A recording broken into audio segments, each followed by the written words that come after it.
অবশ্যই থানায় অভিযোগ করব। বিজেপির গুন্ডারা এসে আমার জামা ছিঁড়ে দিয়েছে। আমরা রাত দখল অধিকার দখল থেকে এসেছিলাম, আমরা খুব শান্তিপূর্ণভাবে প্রতিবাদ করছিলাম। আমরা কয়েকটা প্রশ্ন তুলেছিলাম যে যদি ধর্ষণের কথা ওঠে, যদি হ্যাঁ অবশ্যই আমরা করব, অবশ্যই আমরা থানায় অভিযোগ করব। আমরা শান্তিপূর্ণভাবে রাত দখল অধিকার দখল থেকে এসে প্রতিবাদ করছিলাম, তখন বিজেপির গুন্ডারা এসে ধস্তাধস্তি করে। আমাদের দোষটা কি? আমাদের দোষ এইটুকুই যে আমরা বিজেপিকে প্রশ্ন করেছিলাম যে যদি ধর্ষণের কথা ওরা সত্যি বলতে চায়, যদি ওরা এসে ধর্ষণ নিয়ে এত বড় বড় বাতেলা মারছে, আমরা কি আসিফাকে ভুলে যাব? আমরা উন্নাও ভুলে যাব? আমরা ভুলে যাব যে একটা ব্রিজভূষণের মতো ছেলে যাকে ওরা পুষে রেখেছিল, যেটার জন্য আমাদের রেসলিং ফেডারেশনের কত যিনি আমাদের রেসলিং ফেডারেশন কত মহিলাদেরকে মলেস্ট করেছে, সেক্সুয়ালি অ্যাসল্ট করেছে। আমরা কি ভুলে যাব বিলকিস বানোর কথা, যার ধর্ষকদেরকে যাদের ধর্ষকরা যখন বেরোয় জেল থেকে তখন তাদের মালা পরানো হয়? আমরা কি তাদের কথা ভুলে যাব? এই জন্য এটাই আমাদের দোষ, এটাই আমাদের পাপ।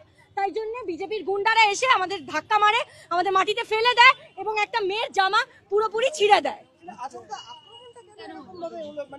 সেটা আপনি গিয়ে বিজেপির লোকেদের জিজ্ঞেস করুন না, ওরা আক্রমণ ছাড়া আর কিছু জানে?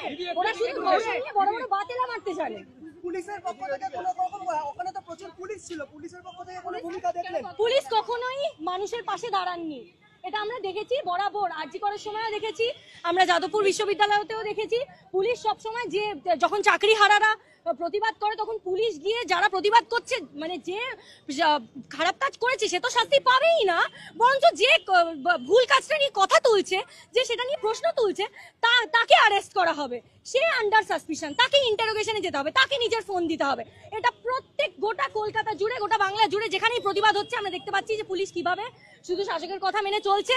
আর ওরা কোনোভাবেই মানে যে খারাপ কাজটা করছে তাদের নিয়ে এদের কোনো যায় আসে না। এদের শুধু একটাই যায় আসে যে এদের নিজেদের নেতাদেরকে এরা কি করে খুশি রাখতে পারবে। তাই জন্য যারা প্রতিবাদ করে তাদের উপরেই সব হেনস্থাটা বেরোয়। তারা বলছেন যে আপনারা উস্কানিমূলক হঠাৎ করে মাইকে স্লোগান করছিলেন, সেই থেকে আরোপটা আপনারাই শুরু করেন। আমরা যদি কোনো একটা ডিসেন্ট রাখলে তোমার অধিকার নেই যে তুমি এসে আমায় মারবে।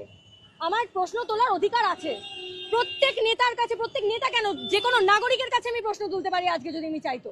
তো আমি কেন বিজেপি নিয়ে প্রশ্ন তুলবো না? আমি কেন আসিফা নিয়ে প্রশ্ন তুলবো না? আমি যদি ধর্ষণের বিরুদ্ধে হই তাহলে কি আমি আসিফাকে বাদ রেখে বলবো ধর্ষণের কথা? আমি কি হাতরাসের কথা বাদ রেখে বলবো যখন আমি ধর্ষণ নিয়ে কথা বলছি?